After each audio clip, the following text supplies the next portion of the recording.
खाली स्ट्रिंग्स के फंक्शन बचे हैं। ठीक है, स्ट्रिंग्स के कौन कौन से फंक्शन होते हैं मैंने अपर, लोअर और स्वैप केस के बारे में पहले बता दिया है।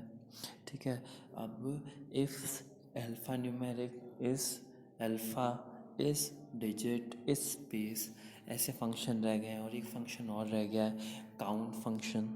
ठीक है, तो उसका फंक्शन अभी हम देखते हैं। देखो अल्फ़ा न्यूमेरिक क्या होता है, अगर किसी भी स्ट्रिंग के अंदर कोई भी कैरेक्टर है, ठीक है, whether be it any digit, whether be it anything A B C D E any character, then it is said to be alphanumeric. Alright, alphanumeric में क्या नहीं आता, स्पेसेस नहीं आते। ठीक है, spaces is not included in alphanumeric, spaces is included in space, it's a separate function. Alphanumeric होने के लिए उसके अंदर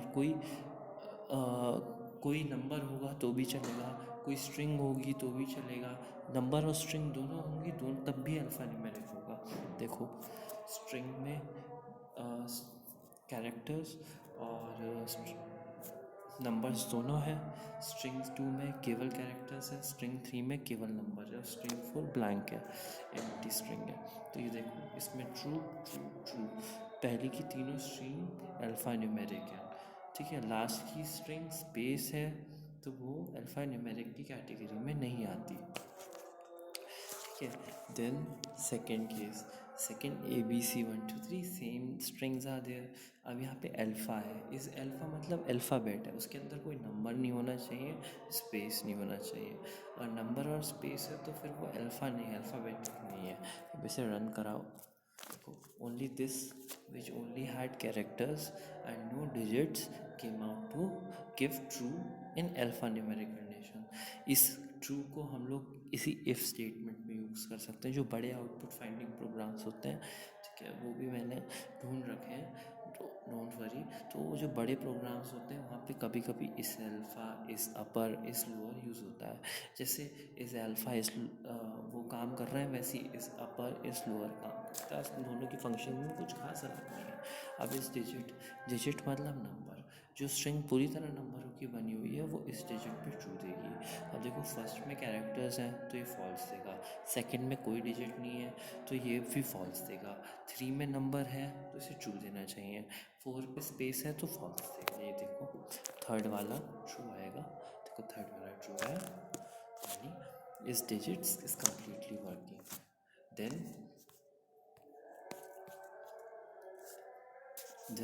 देयर इज स्पेस। स्पेस का काम ये होता है, अगर कोई स्ट्रिंग खाली स्पेस है then that space it returns true for that particular field. Here it has returned true. Okay, then we have lstrip function. देखो lstrip क्या करता है, lstrip की फंक्शनिंग समझो। lstrip के अंदर कोई भी आप स्ट्रिंग दोगे तो उसका कोई भी कैरेक्टर इस स्ट्रिंग के अंदर आता है तो इसे उड़ा देगा। जैसे हेल्प ओ वर्ल्ड, ठीक है, अगर मान लो ये मैंने इसमें HEL दे रखा है तो यहाँ से स्टार्ट होता है क्योंकि लेफ्ट स्ट्रिप है ना, तो H इज़ गिवन हेयर तो H will be get cut. E is given here, E is present here तो E is will be cut. L is present here therefore L will be cut. Then L is still again present here, then this L also will come. L strip के अंदर जो हम लोग input देते हैं खाली वो नहीं कटता है, उस इनपुट के उस वर्ड्स के कोई भी कॉम्बिनेशन कितने भी नंबर हों वो सब के सब कट जाएंगे। ठीक है, अब ओ की बारी आती है, ओ इसके अंदर नहीं है तो एग्जीक्यूशन स्टॉप हो जाएगा। तो जो क्या बचेगा स्ट्रिंग के अंदर वो है ओ वर्ल्ड। ये देखो वर्ल्ड, वो पैन ट्री है। अगर मान लो इसको हम खाली HELL के वर्ड्स होते हैं, HELL LOH LLH E, ठीक है, तो ये पूरी स्ट्रिंग गायब हो जाएगी क्योंकि सारे के सारे HL और E इसके अंदर आते हैं। ये देखो पूरी एम्प्टी स्ट्रिंग प्रिंट होगी। ठीक है, then we have the count function. Count function क्या करता है, काउंट फंक्शन देखता है कि कितनी बार कोई पर्टिकुलर वर्ड कंट्रोल रिपीट हो रहा है। जैसे यहाँ पे 2 बार हेलो है, ठीक है, 2 बार हेलो है, तो इसका आंसर आ जाएगा 2, सिंपल 2, राइट। अब इसमें एक पैरामीटर और डाल सकते हैं कि हमें कहाँ से कहाँ तक सर्च करवाना है, ठीक है। अगर हमने कुछ नहीं डाला है तो स्टार्टिंग से एंड तक होगा। अब मुझे मान लो 5 से सर्च कराना है, 5 पे हेलो नहीं है ना, तो अब केवल एक ही हेलो बचेगा यहाँ पर, तो वो काउंट 1 आ जाएगा।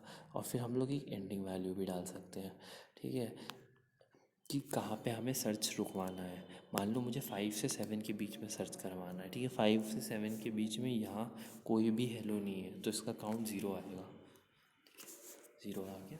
मैं अभी उस पेज की फ़ोटो भेज दूँगा, तो and now we can move on to the questions. Give me 1 second. ठीक है, now it's here. I have told you this is the first, this is concatenation operator, ठीक है, concatenation हो जाएगा तो this will come as APC. Then I told you if no index is given then it is up to the end. Now second index is C, okay, so the answer will be CD, right. Then this is not our syllabus, leave this question, all right, I must have typed it in the hurry. And which of the following code when the code is executed, ये check कर लीजिए, ठीक है। यह -1 से start होगा and तक, -1 से स्टार्ट हो रहा है एंड तक, तो -1 ही केवल इसके अंदर एक ही वर्ड प्रिंट होगा, ठीक है। इसका वो जो वर्ड प्रिंट होने वाला है वो ओ है, क्योंकि -1 से एंड तक है ना, तो -1 तो केवल एक ही कैरेक्टर बचेगा यहाँ पे ओ, तो इसका जो आंसर है ओ होगा। क्योंकि हम लोगों ने स्टेप वैल्यू तो दी नहीं है, अगर स्टेप वैल्यू नेगेटिव होती तो OLLEH हो जाता, पर स्टेप वैल्यू नेगेटिव नहीं है, स्टार्टिंग वैल्यू -1 है, तो स्टेप वैल्यू अगर पॉजिटिव है तो एक ही कैरेक्टर है -1 से लेके एंड तक, तो -1 से लेके एंड तक कितने कैरेक्टर हैं, एक ही कैरेक्टर है -1, ठीक है। तो अब ये क्वेश्चन है, ठीक है, इसमें तो माइनस यूज़ नहीं होगा।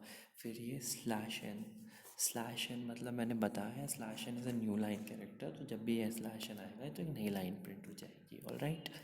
Then this question is print new line. अब इसमें क्या गलती है, इसमें एरर आएगा, क्योंकि अगर हम लोग 2 स्ट्रिंग्स अगर लगा रहे हैं तो उनके बीच में हमें कॉमा लगाना पड़ेगा, न्यू कॉमा लाइन। अगर हम कॉमा लगाएंगे या कोई ऑपरेटर यूज़ करेंगे, मान लो कंकैटिनेशन यूज़ कर रहे हैं, तभी सही होगा, तभी करेक्ट होगा, ऑलराइट। अब ये /x क्या होता है, /x होता है एस्केप, ठीक है। अगर तुम एस्केप पर आओगे, /x के बाद जो भी लिखा है वो सब एस्केप हो जाएगा, ठीक है। तो यहाँ पे खाली x/97 प्रिंट होगा, इसका आंसर होगा C, राइट। /x मतलब /x के बाद जो भी होगा स्ट्रिंग में वो गायब हो जाएगा। ये देखो कॉमा कॉमा -1, ये मैंने तुम्हें बताया था उल्टा करने का तरीका होता है, उल्टा करने का तरीका है ये, तो इसको हमने कराया। Now look at this is hexadecimal numbers, right? I told you how to solve hexadecimal. A is 10, B is 11, C is 12, तो इसका आंसर क्या होगा, 12 + 11 23 + 10 33, this will come out to be 33, okay, simple. अब ये देखिए काउंट फंक्शन आ गया, जो मैंने अभी अभी बताया था, है ना। काउंट फंक्शन में वाई वाई कितनी बार रिपीट हो रहा है, यहाँ रिपीट हो रहा है और यहाँ रिपीट हो रहा है 2 बार, ऑल राइट। अब दूसरे में हमें 1 से काउंट करना है, 1 इज़ दिस, ठीक है। तो अब यहाँ वाई वाई रिपीट हो रहा है, यहाँ वाई वाई रिपीट हो रहा है, तो अभी भी काउंट 2 रहेगा, अभी भी काउंट 2 रहेगा, ठीक है। अब हमने कहाँ किया, 0 से लेके 100 तक किया। अब 100 तक तो एग्जिस्ट ही नहीं करता ना, 100 तो पता नहीं कहाँ है, छोटी सी स्ट्रिंग है ये, तो 100 तक तो आएगा नहीं। तो ये जहाँ तक मौजूद होता है, जहाँ तक इसकी वैल्यू होती है, ये वहाँ तक गिन लेता है, आउट ऑफ बाउंड्स चल जाता है, एरर नहीं आता है। तो यहाँ पे भी वाई वाई 2 बार आया, एक्स वाई वाई 2 बार आया, एक्स वाई वाई, ठीक है। And this one again x y y between 2 and 1, ठीक है। 2 पोजीशन पे क्या है, ये y y है, ठीक ठीक है। और अब 11th position 2 3 4 5 6 7 8 9 10 11 this is ending. ठीक है, तो 11 और इसके बीच में इसमें केवल एक ही एक्स वाई वाई है ना, तो इसका आंसर होगा सी। ये हमें इंडेक्स लगा के देखना पड़ेगा कि किस किस के बीच में है, किस किस के बीच में नहीं है ना। तो नहीं सॉरी, मैंने गलत कर दिया। 11 जो है 11 काउंट नहीं होगा, ये 11 काउंट नहीं होने वाला। ठीक है, तो यहाँ सेकंड वाला इसके अंदर हमें देखना है कि एक्स वाई वाई है, तो इसके एक्स वाई वाई के अंदर तो कुछ भी नहीं है, यानी आंसर है बी 0। ये याद रखना, लास्ट वाला काउंट नहीं होता है, राइट। उसके बीच में सर्चिंग होती है। तो फिर अब -10 और -1, ठीक है। -10 तो यहाँ कहीं होगा, ये -1 है, ये -2 है, -3 है, -4 है, -5 है, -6 है, -7, -8, -9, -10 यहाँ कहीं है, ठीक है। तो इसके और इसके बीच में कितने एक्स वाई वाई हैं, इसके और इसके बीच में ये देखो, पहला वाला काउंट नहीं होगा और ये वाला काउंट नहीं होगा, तो अब इसके बीच में भाई एक भी एक्स वाई वाई नहीं है, तो आंसर क्या आ जाएगा, बी आ जाएगा, 0 आ जाएगा। काउंट में ये याद रखना कि फर्स्ट और लास्ट नॉट इंक्लूसिव होते हैं, उनके बीच के अंदर जो वैल्यूज़ हैं केवल उसी के अंदर कोई पर्टिकुलर वर्ड काउंट होता है। अच्छा ठीक है फिर।